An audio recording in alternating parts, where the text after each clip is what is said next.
ওয়ামা খালাকতুল জিন্না ওয়াল ইনসা ইল্লা লিয়াবুদুন। এর অর্থ হলো যে আমি অবশ্যই জিন এবং ইনসানকে, মানব এবং দানবকে সৃষ্টি করেছি একমাত্র আমারই গোলামি করার জন্য, আর কারো গোলামি করার জন্য নয়। এখন আমি আপনি আসলে আল্লাহ তাআলার কতটুকু গোলামি করলাম, কতটুকু গোলামি করছি? যদি গোলামি করি, আল্লাহ পাকের দাসত্ব করি, তাহলে আল্লাহ পাক রব্বুল আলামিন আমার জন্য আপনার জন্য কি বানিয়ে রেখেছেন? জান্নাত। আরো জোরে বলেন, কি বানিয়ে রেখেছেন? জান্নাত। ওই জান্নাতে কি আপনারা যেতে চান নাকি চান না? সবাই যেতে চান তো? দেখি হাত তোলেন তো, সবাই যেতে চান কিনা? সবাই তো আমরা জান্নাতে যেতে চাই। জান্নাতে যাওয়ার কাজ যদি আমি না করি তাহলে কি আমি জান্নাতে যেতে পারবো? অথচ আল্লাহ তাআলা বানিয়ে রাখলেন আপনার জন্য আমার জন্য জান্নাত। সেই জান্নাতে যাওয়ার সহজ দুইটা পদ্ধতি আল্লাহ তাআলা বলেছেন। মাত্র কয়টা? দুইটা। ওই দুইটা পদ্ধতি নিয়েই আজকে আলোচনা করব ইনশাআল্লাহ। আল্লাহ পাক রব্বুল আলামিন ওই জান্নাতকে ইন্নাল্লাহা আশতারা মিনাল মুমিনিনা আনফুসাহুম ওয়া আমওয়ালাহুম বিআন্না লাহুমুল জান্নাহ, ওই জান্নাতকে আল্লাহ পাক রব্বুল আলামিন আমাদের কাছে বিক্রি করবেন। কিসের মাধ্যমে?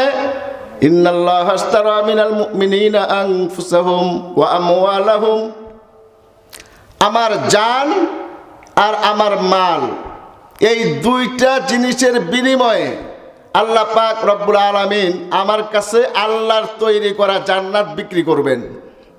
সুবহানাল্লাহ বলেন জোরে। আল্লাহ পাক রব্বুল আলামিন মাত্র দুইটা জিনিসের বিনিময়ে তার তৈরি করা জান্নাত আমার কাছে আপনার কাছে বিক্রি করবেন।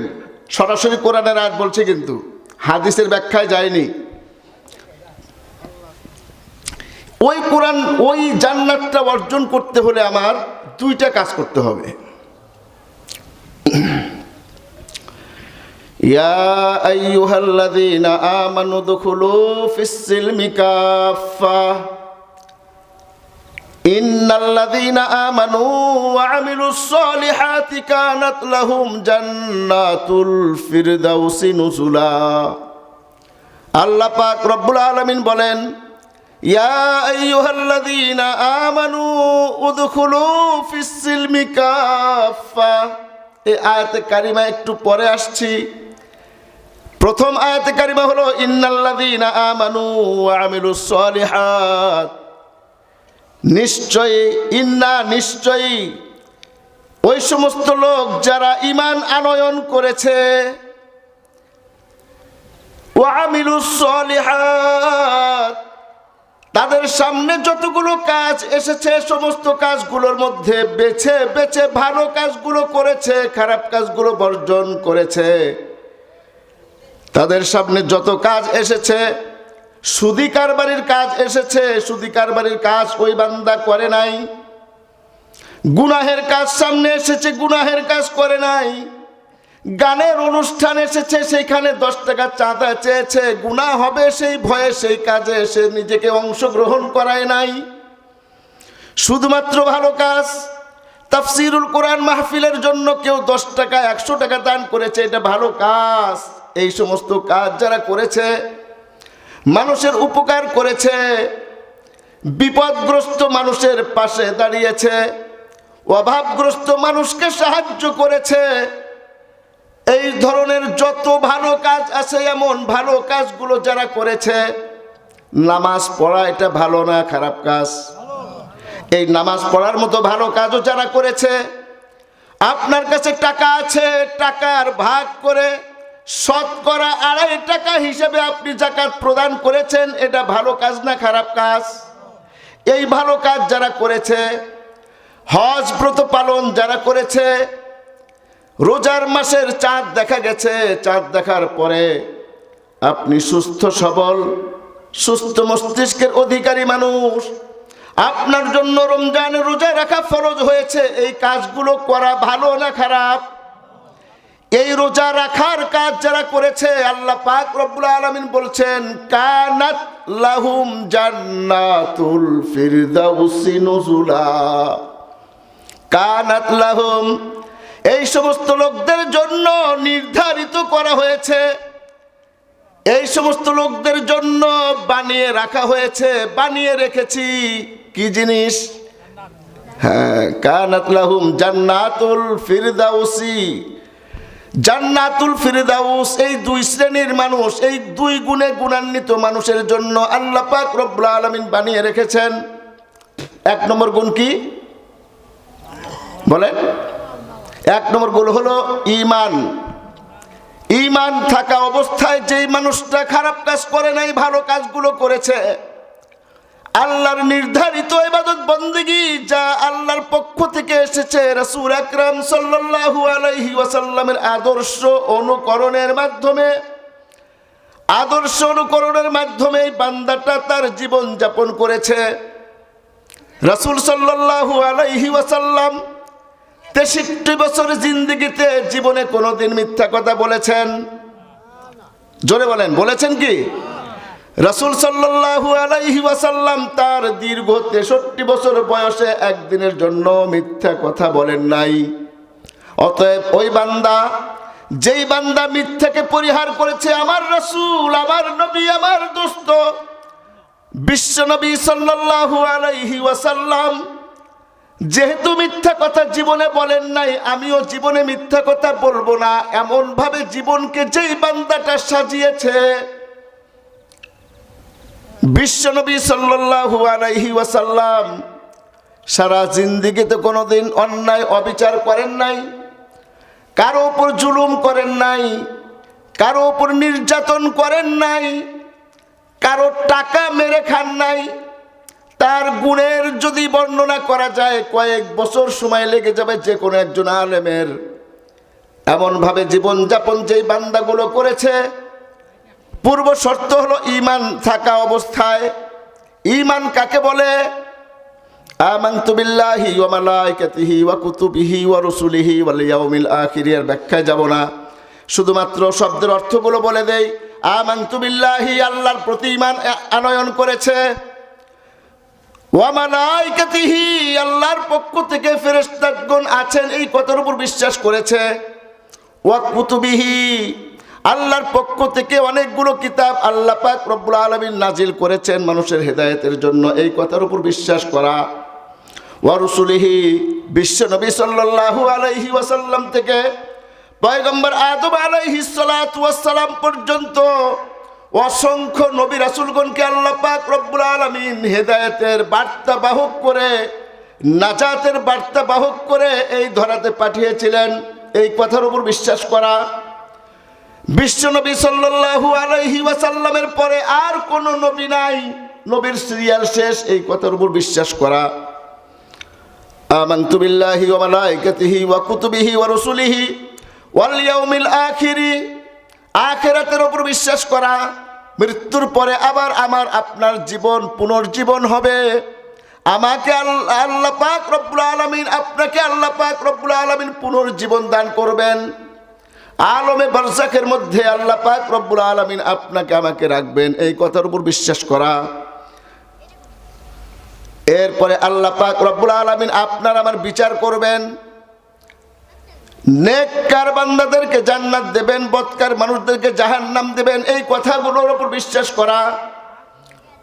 ওয়াল কদরি খায়রিহি ওয়া শাররিহি মিনাল্লাহি তাআলা, ভাগ্যের লিখন যা আছে তাই হবে। ইযা জাআ আজালুহুম লা ইস্তাখিরুনা সাআতান ওয়া লা ইস্তাকদিমুন, যার যখন যেখানে যেভাবে মৃত্যু আছে তার তখন সেখানে সেইভাবেই নির্ধারিত সময়ের মধ্যেই তার মৃত্যু ঘটবে, এখানে কারো হাত নাই। আমার রিজিকে এখন যা আছে তাই আমি খেতে পারবো, নিজের সাধ্য মতো কিছুই খেতে পারবো না, এই কথার উপর বিশ্বাস করার নাম ঈমান। ওয়াল বাসি বাদাল মাউত, মৃত্যুর পরে আপনাকে আমাকে পুনর্জীবন দান করা হবে, এই কথাগুলোর উপর ঈমান বিশ্বাস করার নাম হলো ঈমান। এই ঈমান যার মধ্যে আছে, এমন ঈমানদার ব্যক্তি সমস্ত ভালো কাজগুলো করেছে, খারাপ কাজগুলো বর্জন করেছে, এমন ভাবে যদি তার জীবন যাপন করতে পারে, তাহলে প্রথম কাজ, তার 1 নম্বরের একটা কাজ আছে, ইয়া আইয়ুহাল্লাযীনা আমানু উদখুলু ফিস-সিলমি কাফা ওয়ালা তাত্তাবিউ খুতুওয়াতিশ শাইতান ইন্নাহু লাকুম আদুউম মুবিন। ইয়া আইয়ুহাল্লাযীনা আমানু, হে ঈমানদারেরা। ঈমানদারের গুণ কয়টা বললাম? আমানতু বিল্লাহ, আল্লাহর উপর ঈমান আনা, ওয়া মালায়েকা, ফেরেশতাগণের উপর ঈমান আনা, ওয়া কুতুবিহি ওয়া রুসুলিহি ওয়াল ইয়াউমিল আখিরি ওয়াল কদরি খায়রিহি ওয়া শাররিহি মিনাল্লাহি তাআলা ওয়াল বাসি বাদাল মাউত। 7টা বিষয়ের উপর আপনি বিশ্বাস স্থাপন করেছেন। ধরেন ওয়া কুতুবিহি, কুতুবুন কিতাবুনের বহুবচন। আল্লাহ পাক রব্বুল আলামিনের পক্ষ থেকে যতগুলো কিতাব নাজিল হয়েছে, সমস্ত কিতাবগুলোর উপর ঈমান আনা, বিশ্বাস করার নাম হলো ঈমান, তাই না? কোরআনে বলছে আলহামদুলিল্লাহি রাব্বিল আলামিন, সমস্ত প্রশংসা ওই আল্লাহ পাকের জন্য যিনি সারা জাহানের প্রতিপালক, যিনি সারা জাহানের রক্ষণাবেক্ষণকারী, যিনি সারা জাহানের স্রষ্টা, যিনি সারা জাহানের রব। আপনি যদি বলেন না উনি সারা জাহানের রব না, ঈমান থাকবে? আয়াত তো মাত্র একটা, অস্বীকার করলেন কয়টা? মাত্র একটা। 6666টি আয়াতে কারিমার সম্বলিত কিতাবের নাম হলো কুরআনুল কারীম। তার মধ্যে মাত্র একটা আয়াত যদি আপনি অস্বীকার করেন, আপনার ঈমান থাকবে না। এই জন্যই আল্লাহ পাক রব্বুল আলামিন বলছেন, ইয়া আইয়ুহাল্লাযীনা আমানু, হে ঈমানদারেরা, যদি তোমরা তোমাদের সেই আনয়ন করা ঈমানের উপর অটল অবিচল থাকতে চাও,